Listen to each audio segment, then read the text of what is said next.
Everyone in Ogwashi-Uku knew Okonkwo, tall, dark, and handsome, with a kind of grin that made women blush and men clench their jaws. His body was carved like a warrior's, and his voice had the smooth, intoxicating pull of freshly tapped palm wine. People said he had charm in his mouth and strength in his bones.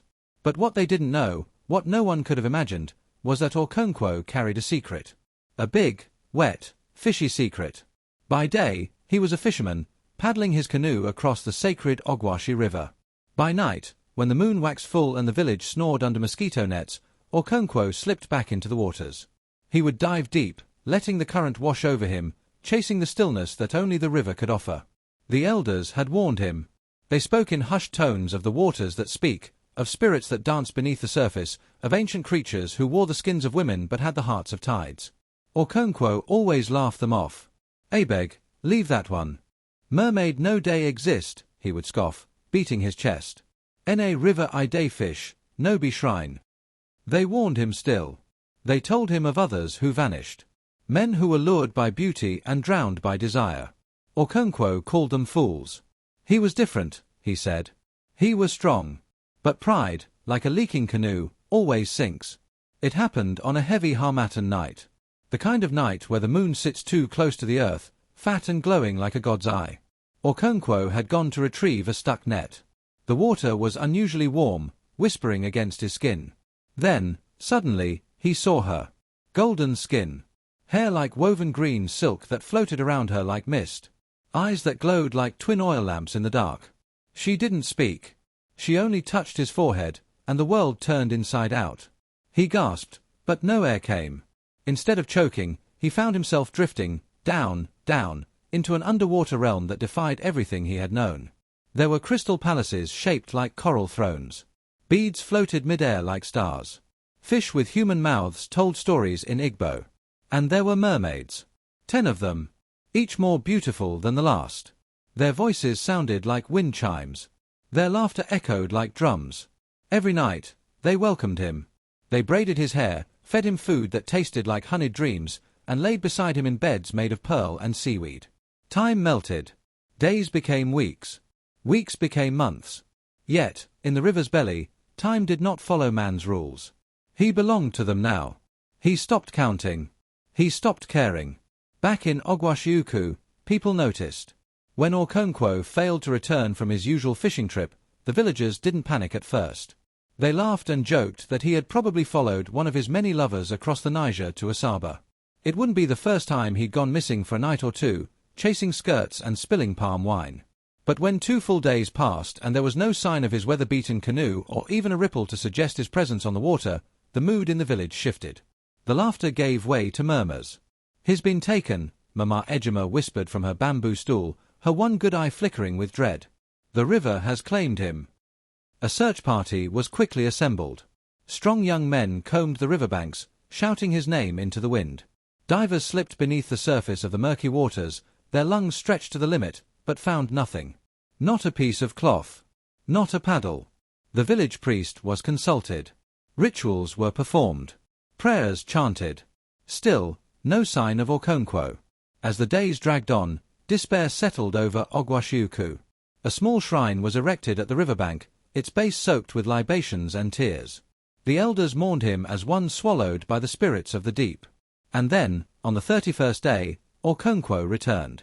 Barefoot. Shirtless. Drenched in river water. His eyes wide with stories he couldn't speak.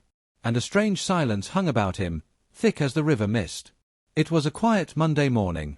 The roosters had just begun to crow, and the village was waking slowly when Okonkwo stirred.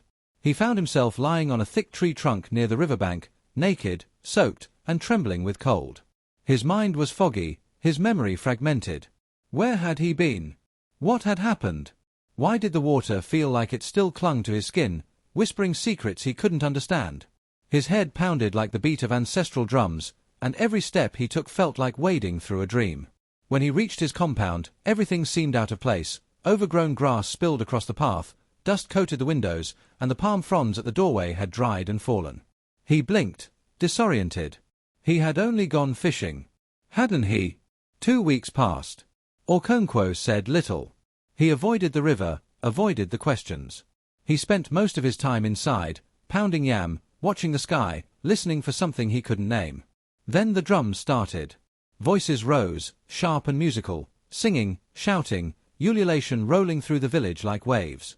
Okonkwo stepped outside, pestle still in hand, and froze. 10 mermaids stood at his gate. Each wore a wedding gown, white lace soaked and glistening with river water. Their bellies were swollen with life. Their skin shimmered in the morning sun, and beneath the hems of their gowns, silver-green scales flickered. Their eyes, deep, bottomless pools of blue and green, locked onto his. They moved like water itself, too graceful for the earth. In their hands, they carried bouquets, not of roses or lilies, but of river shells, braided seaweed, and chunks of salt. The tallest among them stepped forward. Olama. He remembered her now. Her voice was clear, thunderous, and final. Okonkwo, father of our children, you shall marry us today. And just like that, the past rushed back, flashes of underwater palaces, songs in forgotten tongues, warmth and darkness, promises made in the deep. The village watched in stunned silence as the river came to claim its own. Screams.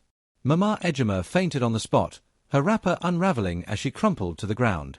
Baba Dogo, the village drunk, took one look at the shimmering women and bolted barefoot into the forest, wailing at the top of his lungs, "Aye! Marine wives Don Lando!" Children scrambled up onto rooftops, peering through thatch and bamboo with wide, terrified eyes. Women scattered like ashes in the Harmattan wind, clutching their children, crossing themselves, shouting prayers, invoking the names of ancestors. Even the animals seemed uneasy, the goats bleated nervously, and the village dogs whined and backed away. The earth felt suddenly unsteady, as if it, too, feared what had come ashore. And in the center of it all, Okonkwo stood frozen. He had heard enough tales in his lifetime to know one truth: you do not argue with river spirits. These were not illusions. These were not dreams. These were wives, his wives, and they carried his children. The village chief was quickly summoned. The river priest came with cowries, chalk, and kola nuts. A meeting was held beneath the ancient Iroko tree, the oldest witness in the land. "What do they want?" the chief asked, voice trembling as he glanced at the women from a distance. The river priest, eyes heavy with knowledge, answered in a low, solemn tone. "To be wed," he said, "and to take what belongs to them." Okonkwo dropped to his knees before Olama, the tallest and most radiant of the women. His hands shook as he clasped them together in supplication. "Please," he whispered, "let me go. I am only a man. I didn't know." But Olama only smiled. Her teeth gleamed like polished seashells, sharp yet beautiful, dangerous yet alluring. "You lay with us," she said, her voice like crashing waves. "You loved us. You are ours." The others echoed her words, their voices overlapping in a haunting chorus. "You are ours. You are ours. You are ours." And in that moment, Okonkwo realized, whatever had happened beneath the river was not over. It had only just begun. That evening, as the red sun bled into the trees and the air grew heavy with the scent of the river, the wedding took place. 10 altars were prepared, each adorned with seashells, seaweed, and the remnants of the river's bounty.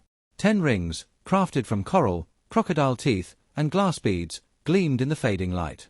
Okonkwo was made to kneel on river clay, the damp earth cold beneath his bare knees, as the priest began his chant, ancient words that seemed to vibrate in the very air around them. The mermaids stood before him, their presence both ethereal and overpowering. One by one, they approached, their movements too fluid, their beauty almost unnatural. The first pressed her cold lips to his forehead, the taste of salt and the river clinging to her skin. With each kiss, a chill ran through Okonkwo's veins, his heart pounding with a terror he could not escape. Their eyes, deep and unblinking, stared into his, filled with triumph, as if they knew something he could never understand. And then, just like that, they dragged him. He struggled, his hands gripping at the wet earth, but the mermaid's strength was beyond human. His screams echoed across the village, but the villagers, paralyzed with fear, could do nothing. The wind rose suddenly, howling through the trees, rattling the branches. Sand whipped through the air like a storm, blinding and stinging. The river itself seemed to stir, its surface shifting as if alive. The water parted, opening like the maw of a beast, and with one final, desperate scream, Okonkwo was swallowed whole. The 10 wives followed. Their feet dissolved into tails, their bodies rippling with the power of the river. They dove gracefully into the water, disappearing beneath its surface as the village stood in stunned silence, their fate sealed beneath the depths. Years passed. The memory of that evening, Okonkwo's wedding to the river brides, became legend in Ogwashi-Uku, a tale mothers told by firelight and elders muttered during harmattan nights. But the river never truly forgot. Nor did it stay silent. Fishermen began reporting strange sightings. They spoke of children with glistening skin and tiny gills playing at the river's edge, vanishing into the water when approached. Some swore they heard lullabies drifting across the current, sung in voices too sweet, too sorrowful to be human. On a misty morning, one man claimed he saw Okonkwo, older, quieter, sitting on a rock midstream, cradling twin daughters with shimmering fish tails. His eyes were tired, yet serene, as if he had found a strange kind of peace beneath the waves. Another swore he heard a song, Okonkwo's voice, carried on the wind. Songs of love, of longing, of a man caught between two worlds. But he was never seen again on land. And the women of Ogwashi, they whispered with fear and awe, casting glances at the river whenever it rippled without wind. Beware men who swim too deep, they said, their voices trembling. For the river gives, but it never gives back the same. They might not come back alone. Thank you for watching. Tell us your opinion in the comments section. Don't forget to like, share, and subscribe to our YouTube channel WickedWaters Studio at WickedWaters. Like and subscribe.